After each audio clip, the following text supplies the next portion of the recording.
Rachel, I'd like you to meet the tiger.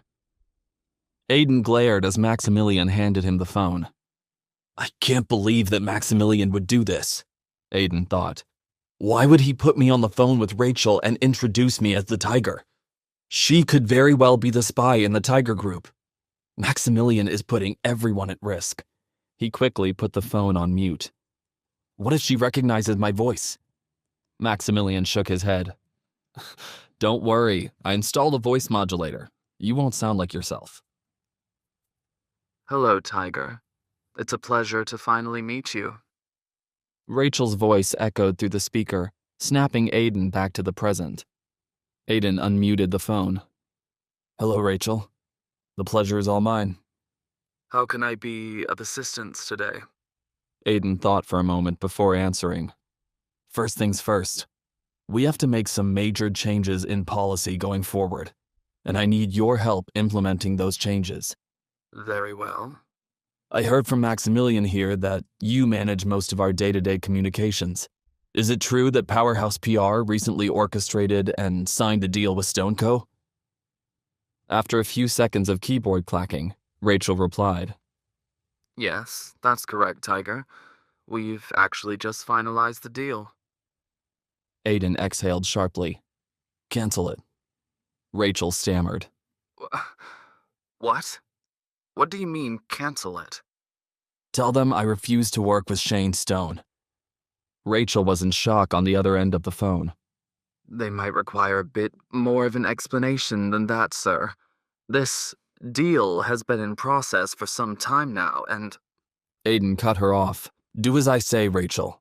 Part of working for me is taking orders. No questions asked. Do you understand? Rachel resigned herself. Very well, sir. Very good, then. I'm handing you back to Maximilian. He'll follow up with additional instructions. Aiden took Rachel off speakerphone and handed the phone back to Maximilian, silently ordering him to continue the conversation. Maximilian cleared his throat and held the phone up to his ear. Hey, Rachel. Are your instructions clear? Any questions? Is the tiger gone? Rachel asked. Even though the phone was no longer on speaker, Aiden could overhear the conversation perfectly. Aiden nodded silently at Maximilian, ordering him to continue. Yes, the tiger is gone. It's just us. Maximilian exhaled sharply. How could the tiger do that? This deal will be highly beneficial. Do you have any idea how much of a risk this is? Rachel protested. Maximilian scowled. Don't question your orders, Rachel. It's best for everyone that way. But surely you must understand the position this puts us in with StoneCo. Enough, Rachel. Maximilian cut her off. If I can give you some advice, don't invoke the tiger's anger. He's got a short temper. One mistake, and your time working for us could be over. There was a brief silence on the other end of the phone. Very well. But I want you to know if this blows up in the tiger's face, it's not my fault. The line went quiet as Rachel hung up. Maximilian and Aiden were alone again in the back of the car. Risky move, Tiger. Aiden nodded. Sometimes you have to take big swings to make waves. Maximilian crossed his arms. So, does this make me your second in command? I still don't know if I can trust him, Aiden thought. But you know what they say. Keep your friends close, and your enemies closer. Yes, Maximilian. I think you'll prove incredibly useful to me. However, we need to keep our contact extremely limited, so as not to draw attention to ourselves. Over the phone is best for now. Second, never introduce me to someone else again without asking first for permission. Is that understood? Maximilian nodded. Yes, sir. Maximilian pulled something out of his pocket. Before you go, I need to give you something. He handed Aiden an ATM card with a special tiger insignia on it and a heavy graphite base. Take this. Your father actually had this made specifically for you, if the time ever came. Aiden took the card, studying it. I already have the Tiger Group card from Cyrus. How is this one any different? Maximilian inhaled deeply. This card allows you access not only to the Tiger Group's assets, but also to our secret offshore accounts, and allows you to access the assets of the companies we oversee. This will allow you to operate more freely throughout the world. It also means you can move money around between companies, or take money away from them if anyone steps out of line. Aiden smirked. So that means... He trailed off, but Maximilian finished his sentence for him. That's right. With this card, you control most of Chicago's financial stake. Maximilian then pointed to the briefcase stowed near Aiden's feet. Don't forget about the briefcase I gave you earlier. That contains documentation of all of our assets and legal paperwork that binds the companies we oversee to our name. We need to keep this somewhere safe. Aiden ran his fingers along the case lid, closing it. Yes, you're right. I know the perfect place. Take me to SafeTech. Maximilian ordered his driver to take them across town. They dropped Aiden off in front of the SafeTech building. Aiden quickly got out of the car and headed upstairs to his office, being careful to make sure he wasn't being followed. He clung tightly to the briefcase Maximilian had given him. He headed to the corner of his office, which had a large hidden safe installed in the wall. Aiden entered his code. The door slid open, and he placed the briefcase inside. This'll be the safest place, Aiden thought.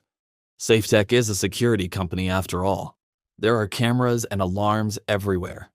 If someone tries to break in, we'll know exactly who it is. He slammed the safe door shut, making sure it was locked tight. Then he left SafeTech and headed home for the night.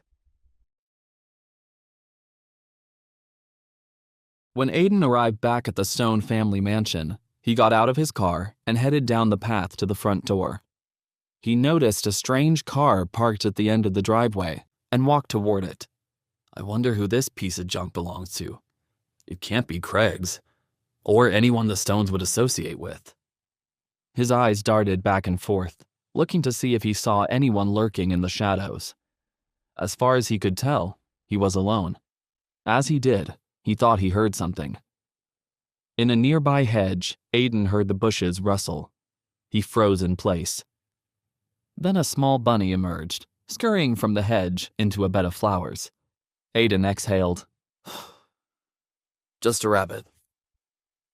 Suddenly, Aiden felt a large, blunt object strike him in the back of the head. He saw a flash of light behind his eyes, then everything went black.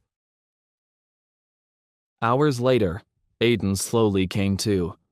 As he woke up, he could feel trickling down the side of his head. His eyes slowly came into focus. Where am I? What happened? He looked around the room. He was tied to a chair, a single light bulb dangling above his head. He appeared to be in some kind of basement. There were no windows that he could see. He had no idea what time it was. However, he could see 3 men huddled in the corner, silhouetted by their own cigarette smoke. One of the men, a tough-looking thug in a tight t-shirt, approached Aiden. Well. Look who finally woke up. Aiden spat on the ground. Who are you? What do you want? His mind was racing. They're probably after the suitcase Maximilian gave me. The thug sneered at Aiden. We're the ones asking the questions around here, punk.